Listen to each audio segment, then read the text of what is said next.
Morning, everybody. Natalie Jackson is one of the founders and directors of Barnsley-based running and mindset training company, Totally Runable. It's a non-profit, and it's under its wing. It's got C Sporty, B Sporty that you might have heard of, and they work towards building the confidence of women and girls in sport. She started Totally Runable in 2015 and runs the company along with two Olympic athletes, Emily Freeman and Jenny Meadows. Morning, Natalie. Morning. How are you? I'm well, thank you. I should say Totally Runnable isn't a non-profit. We're a social enterprise company, but C Sporty, B Sporty, that is our non-profit that we started during lockdown last year. So exciting things going on. But yeah, hi, great to be here.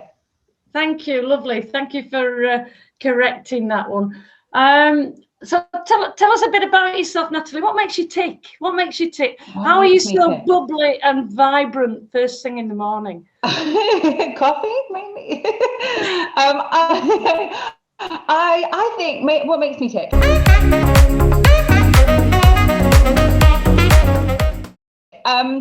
I'm all about learning. I'm all about progressing. I'm all about improving. I'm conscious that the version of me that you see today is probably better than the version of me a year ago, but probably not as much myself as I'm going to be in a year. And I think I always want to feel that way. I think I always want to feel like I'm learning and progressing and developing. And why wouldn't you be bubbly about that?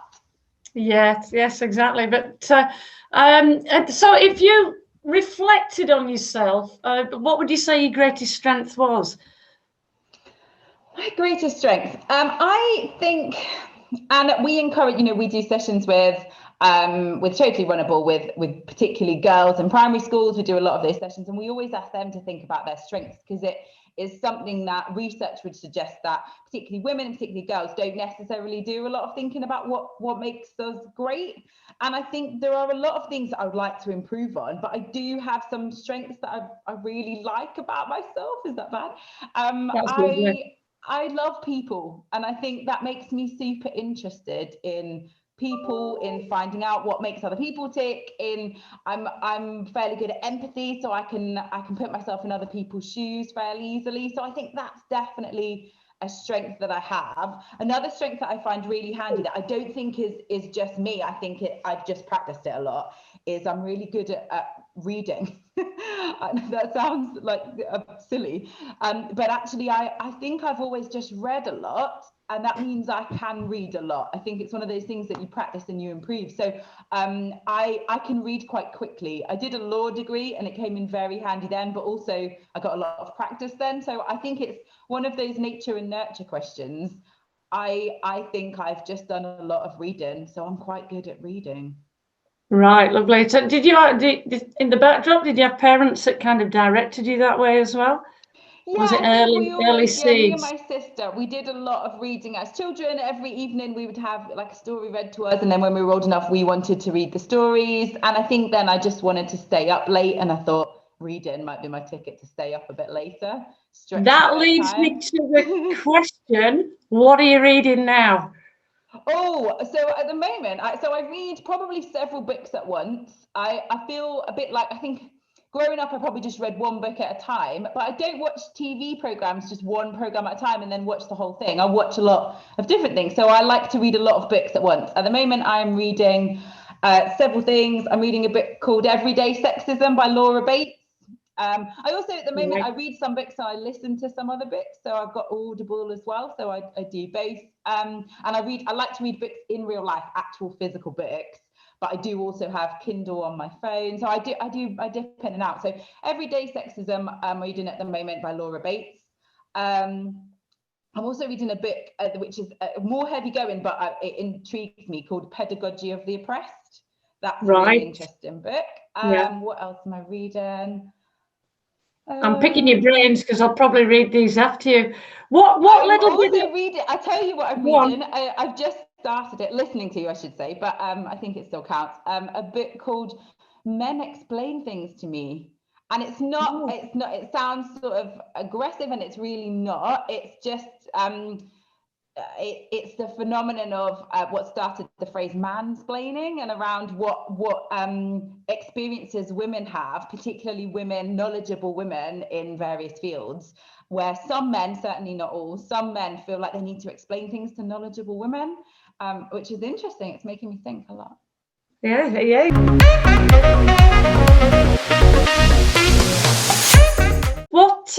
What would you say, Natalie, then? Which little bit of you are you constantly working on? I won't use the term weakness, because we make a journey in life, don't we? We develop. So which little bit of you are you developing right now, would you say? Several.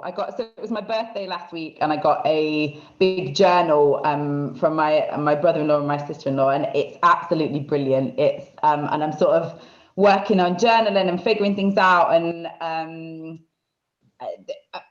I'm really bad at stopping and thinking and just resting, and so I'm trying to do a bit more meditation. I try and do a meditation exercise every day. I have an app called Headspace that I do that through, and that definitely helps sort my thoughts out. There's a lot of thoughts at the moment. I'm not good because I'm sort of a people person, and all of that I've already said.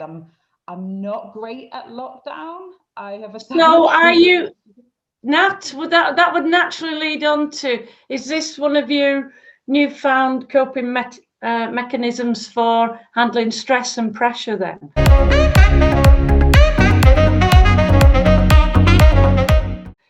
Definitely. Is this something? I think I haven't been. My mental health hasn't always been brilliant over the last year, and I know I am sort of bubbly and positive, and that's what I work on being that. But I think particularly those first 3 weeks of the first lockdown, I wasn't good. I did, the whole world shifted for all of us, and things were out of our control, and I wasn't on the front line in the NHS. There were a lot of people who had it a lot worse than me and are dealing with a lot worse still. But for all of us, I think the world shifted, the ground shifted, and life wasn't as we had always known it would be. And the things we took for granted, we had no idea that they could move. We do a lot of work in schools, and I remember saying the week before that first lockdown happened, I remember saying and being so sure, well, they can't just close schools. And it was just one of those things that you just believed was a constant, and that wasn't. And I haven't found that easy over the last year, and obviously it's gone better, and then it's gone worse, and then in terms of lockdown. So I think that's amongst a number of things. I find that it really helps me if I meditate. It really helps me if I read and I'm learning and I'm doing something that helps me feel positive. I really benefit from running, and I know that's what we do, but I wouldn't necessarily say I love every run that I go on. I'm not one of these people that just loves every run. I enjoy running because it can be whatever I want it to be on the day. If it can be just a bit of headspace and a bit of a break from it can be cathartic, can't it? Yeah. Or if it can be, if I've got a problem and I need to solve it, actually often by running and not thinking about it, an idea comes into my head. So I think it's definitely a mental health positive thing for me. But I'm not great at stopping, and I actually, weirdly, the things that help me the most are meditation and running and stopping. Brilliant. What would you say? Sometimes we look for positive vibes from I don't know, famous people or people that are surfacing in lockdown, and we get that positive edge from them. Would you say you'd got a favourite, a heroine or a hero, somebody who's surfaced in lockdown that you can hang your hat on and say, I'm taking some of those vibes?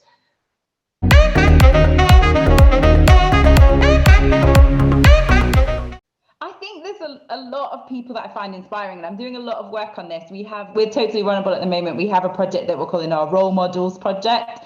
So we're putting some posters of girls in particular. So there's an issue around girls and boys in primary school not seeing enough pictures of girls and women being sporty. It came off the back of some research we did that found that in national newspapers, less than 3% of the photos of someone playing sport are of women playing sport. So we are addressing that right in primary schools. And around launching these posters, which is happening in March, we will be running a set of articles in local newspapers that are articles where I have interviewed famous female athletes about their role models, which I think is a really interesting twist on that.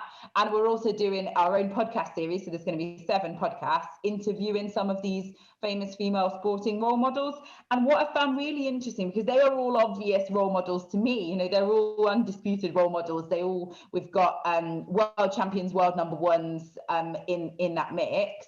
And they are all obvious role models. But actually, when you talk to them about their role models, their role models are always, there's a bit of a pattern that emerges. They're always somebody who has done really well in a sport, but actually what they give as their reason for them being a role model or a hero is the little things that they've done. So it might be a conversation they've had with them after a training session, or it might be that they've just taken extra care and been particularly interested in their development as an athlete or as a person.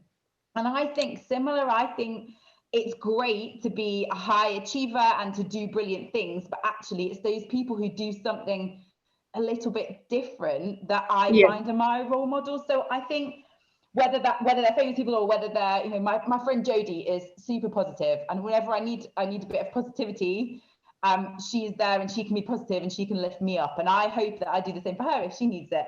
So she would be a role model, a hero for me. I mean, obviously, I've got 2 business partners, Emily Freeman and Jenny Meadows, are both Olympians, and that is super inspiring.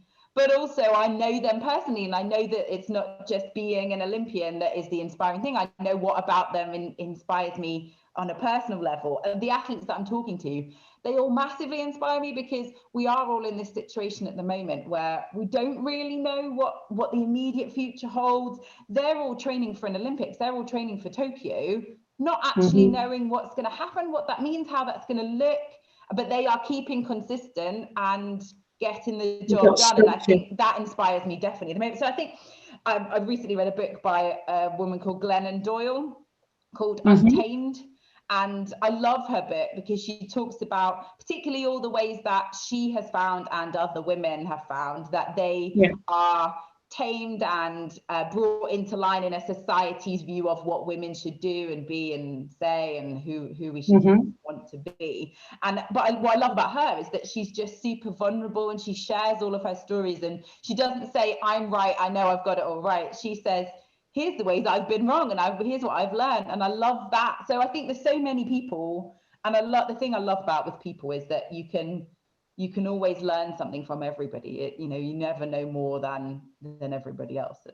And you can't beat an inquiring mind such as yours.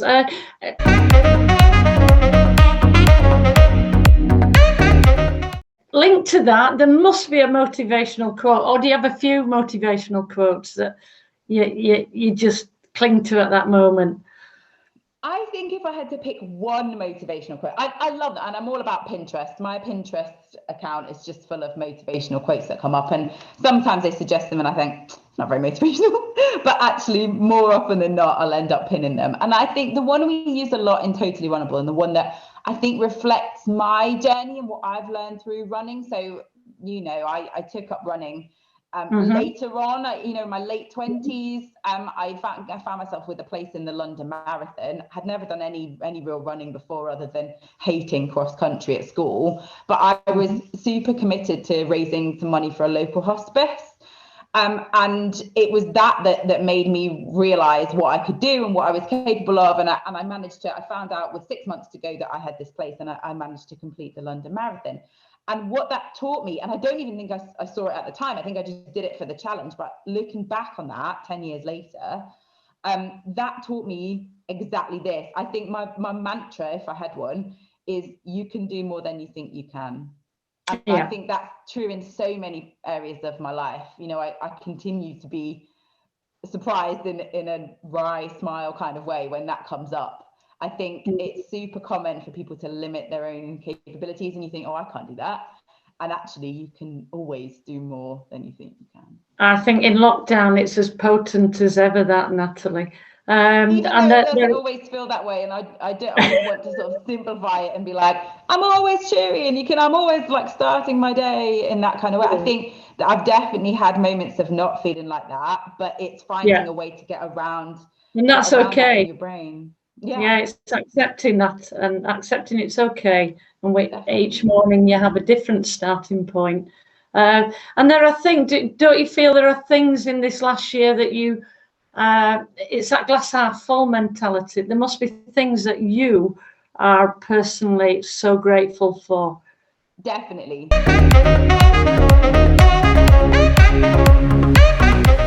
Definitely. I think from a work perspective, we've done things that we wouldn't have had time to do. We've started the non-profit C-Sporty, B-Sporty, that's dedicated particularly to women and girls and building the confidence of women and girls who want to have their confidence built in sport. We're going to be doing more of that, which is brilliant. We've talked about that for a long time. We've written a book. We've written the first draft version of a book version of our real life course, the Desk to 5K course. So that is something we just wouldn't have had capacity to do otherwise. We've done a lot of the work we would normally do in a different way. So yeah, that's great. In a personal capacity, and I certainly wouldn't have said this at the time, I have a toddler, you know, Amanda. I have she'll be 3 in May. I would never have chosen to spend as much time with her on a one-to-one stuck in the house basis as we have been forced to do this year.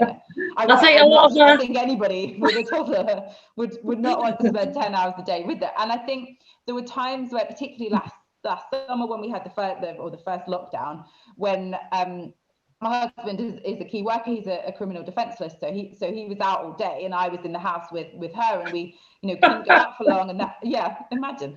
But actually, she and I have such a lovely relationship now that has built through all of that. So there's her, her language development has been brilliant just through having one-to-one somebody talking to her all the time. And as much as I think there will be negative effects from all of this, and we need to just be kind to ourselves and be kind to each other as we come out of this situation. Looking back, there will always be some positives in there, and that's not to say that people haven't had awful experiences and people have lost loved ones, and I understand all of that, and certainly we've had our share of that as well as a family. We have. But it's that kind of outlook of that it doesn't make the sadness any less sad, to recognize the positives. And I think I definitely benefit from being grateful for those things. I think I personally, I've kind of been a glass half full, but occasionally this year I've knocked it over and I've had to refill it. And you refill it, don't you? You refill it by working hard. What motivates you to work hard? What makes Nat work at things and work at things? It's a tricky one, that. It is, and I don't think I don't think it's something, again, it's like the sort of reading one. I don't think working hard is something I've always just had. I don't find it easy sort of to work hard. I enjoy doing a lot of different things. I enjoy spinning a lot of different plates. I enjoy being busy. And I think I enjoy, it's the learning and it's the improvement aspect. I think, there have been times when I've, felt, growing up maybe. And I certainly think it was something my parents tried to instill in me and my sister. It was something that you work hard, and if you're going to do something, you do it properly. But there definitely haven't always been times where I've just, loved working hard at everything. I think now, if I'm going to do something, I have enough things going on, and if I'm going to do something, I want to do it properly, and I want to give enough to that. I've often said that I'm not, so talking to all these athletes and being surrounded by all these athletes, they are all excellent at one thing. I've never been excellent at one thing. I've always been pretty good at a lot of different things, and I think at times that's annoyed me about myself, that I was like, why can't I just be brilliant at that? And I think it's one thing I was just super talented about. But I think that's an asset. And would you say that ethos you take into Totally Runable? Yeah, definitely. And I think I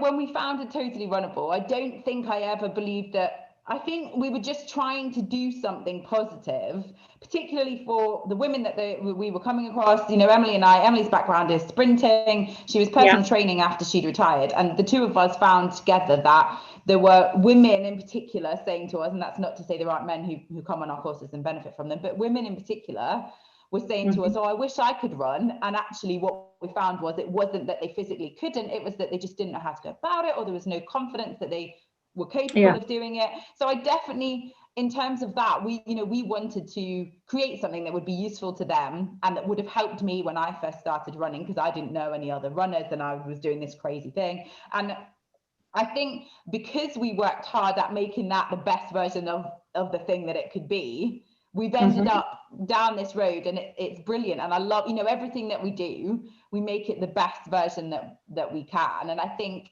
that does take some hard work, but when you enjoy what you're doing, you can see that value in that hard work. I think what's hard is working hard at something you aren't super passionate about. And there might be a means to an end. You need that spring in your step every morning, even if it's a spring, on the landing and you're coming downstairs to work at your desk, you still need that. Definitely. And it's about finding, my sister always says to me, it's about what's in your toolkit for that. Like, what is in your toolkit? What helps you?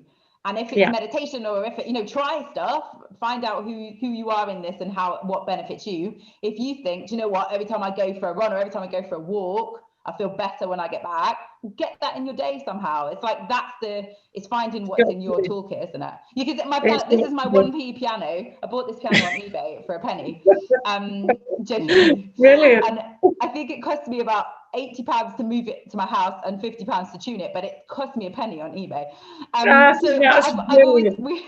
We had a piano as children, and I had piano lessons and things, but I'd just forgotten all of that. And during lockdown, even if it's just once a day for 2 minutes, I'll go, and I've been playing that piece that's on the piano. I've been playing that same piece. It's from The Greatest Showman, and I've been trying to learn it since April. So I'm not making like super fast progress, but every day I have a little play on the piano, even if it's just a minute, and it makes me feel better. So I try and do it more. I try and remember how I'm going to feel after doing it, and I think, you know what?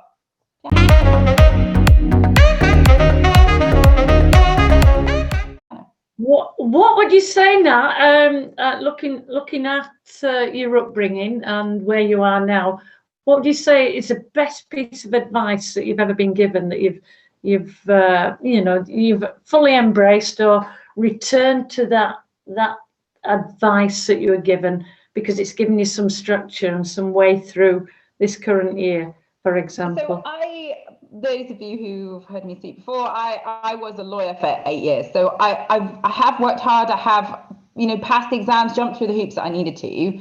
But actually, whenever I get asked this question, it's the same piece of advice that pops into my head. I was doing very well at being a lawyer and doing what I should do and having a sensible career. And that was, I was good at that. I was good at jumping through the hoops and passing the exams and doing what I thought I should do. And I had the opportunity to speak at a national conference. So the firm that I worked for, the law firm that I worked for, was part of a national legal brand. So I think we had about 100 firms part of this brand. And I ended up speaking at the conference. And that was purely because I had been passionate about an element of my job, and I'd just done it quite well. I think I had a story to tell, and we'd said, I wasn't telling other people this is exactly how you should do it, but I was saying, here's how we did it and here's what we found. So there was that opportunity. And I remember I'd been asked to speak, and I'd gone on holiday the week before, and I'd been asked to speak fairly sort of close to the event, and I took my laptop with me to plan it while I was on holiday. And I remember sitting in this hotel room in a nice sunny place. I don't know where, I can't remember where we were, but I remember sitting in this hotel room thinking, why am I not out lying in the sun? Why am I writing this speech? But actually, I'm so glad that I did. So I wrote this speech. I went and did it at the conference. I think there were about 400 people in this room, so it was kind of a big deal for me as a sort of late, young lawyer, I suppose. And I'd given this speech, and one of the other speakers, I think just being in the room, being one of these speakers, and I was certainly the most junior on the bill, I could be in this sort of back room space with some of the other speakers, and it meant we could have a chat. And I'm always conscious whenever I'm speaking in this sort of arena now that I always have a chat with everybody else, because A, you don't know what you're going to learn from them, but B, you don't know what you could teach them, what you could help them with. And there was a guy there called Derek Bishop, and he was talking about culture and the culture of a law firm. And I remember him saying to me, because I think I asked for his advice, what advice would you give me? This has just been such a great experience. And he said the best advice he'd been given that he would give to other people is find what you love and do more of it. So if what you love is being a lawyer, go be a lawyer. If what you love is playing sport, play more sport. If what you love is inspiring other people, find ways to do that, even if that's just, if what you love is having 2 minutes to play the piano, even if you're the only one listening and it's terrible and you would never do it in front of anybody, actually find what you love and do more of it, and it leads you to the place you should be.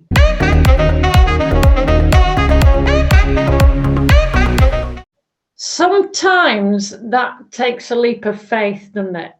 Sometimes, yeah. And massive. And I've been there. You know, I was a solicitor, I was director of a law firm. I fully leapt into totally Runable at a time when I think a lot of friends and family thought I'd gone a little bit crazy. But actually, I knew, and actually, what, you know, at the time, I think it wasn't without its doubt. It was, you know, people for a while said, "Oh, that's brave," and I remember people saying that, panicking me, thinking, "Oh, they think I'm crazy. This is not a clever thing to do." But actually, I knew that I enjoyed what we were doing, and I knew that we could work hard and we could build something. And actually, yeah, it was brave. But I'm feeling the butterflies in my stomach now thinking about it. There's that feeling of, maybe I could do that. Maybe I could be. Maybe that's me. Actually, that's never led me in the wrong direction. You've got that network of support, haven't you? I think it's good that our students and our listeners actually hear that sometimes you've got to make that brave move. Out of adversity can sometimes come other opportunities. And I don't think it will ever be a bad decision. I think if you're going to work hard at something that you're passionate about, that can never lead you the wrong way. It will lead you maybe somewhere different than you thought, and maybe somewhere different than your family thought or whoever. But actually, if you've got that passion and you're going to work hard at it, it will always lead you to where you should end up, and you will learn. Because I would say to you, Nat, at this stage,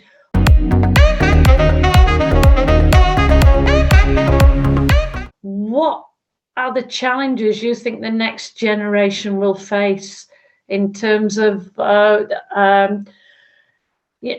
chasing down the career, changing their direction?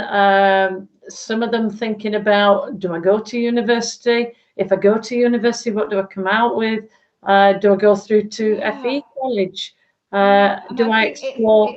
Every generation has its challenges, and certainly, you know, I'm heading into my late 30s now, so I'm not going to pretend to know everything about how it feels to be, you know, in your late teens at this point. And I think COVID as well will have a massive impact, and we'll need to unpick that. And you know, I'm as much in the dark on how we deal with that as anybody else. I'm trying to help my toddler deal with that, but I'm not equipped to deal with it myself. I'm just doing my best. So I think we all have challenges. I think what I see as a challenge that I didn't face as a teenager is the prevalence of the internet and social media and all the pressure that comes with that. You know, I think being a teenager, and particularly a younger teenager, I guess, it's not easy. It wasn't easy for me. It wasn't easy for the generations above me, but we didn't have that constant. And I think if we'd have been asked at the time, we'd have thought what a great development social media and the internet would be, because you can be yourself online, and you can be, you know, where you couldn't necessarily feel like you were being yourself in person, you could be yourself, and there's always going to be somebody, you'll find your tribe, I guess, online. But actually what has come out of social media and being online so much is it's an extension of all the bad things about growing up as a teenager, isn't it? You know, you're never alone, you've always got somebody judging you, and I think it's that I see as a big challenge, and something that I'm going to have to help, you know, my daughter or my children with. It's creating that version of yourself, finding your safe space to be yourself somewhere. And if that is online, brilliant. But actually, if what you're feeling online is all these messages about, oh, be skinny and be beautiful and have a filter on every picture, and that's not real life.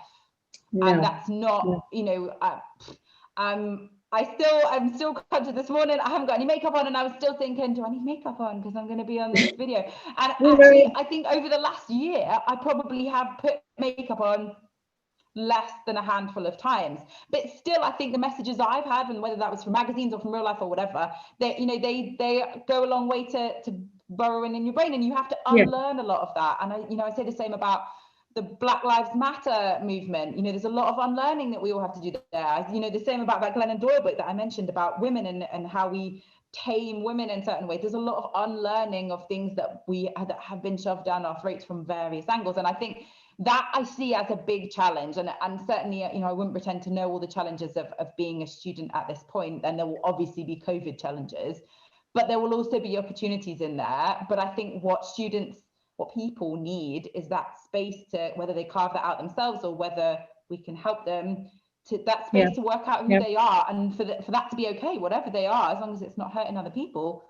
I'm a great believer it comes from within, and you've got it in buckets full, this kind of strength and acquired self-belief. I think I've learned that, and I don't think that comes naturally. And certainly if you met me as a teenager, you wouldn't necessarily have said that. And if I don't even think I'd have told you what was really going on in my head, even if you did know me as a teenager. So I think like I'm all about, in any way, it's that thing, find what you love and do more of it, and actually find the people who are going to be supportive of you doing that.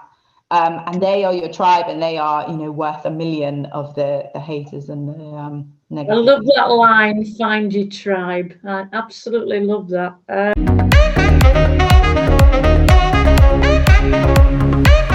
Moving forward then, Bouncy College, you're working with us, and we've got Barnsley Totally Tokyo coming up soon. So that might be something that we chat further with some of your colleagues as well as yourself, because we're trying to get to the Olympics, and we're trying to, as a whole college, do our bit, walk, run, jog, and it'd be great to collectively work with you and get the college to Tokyo for the summer.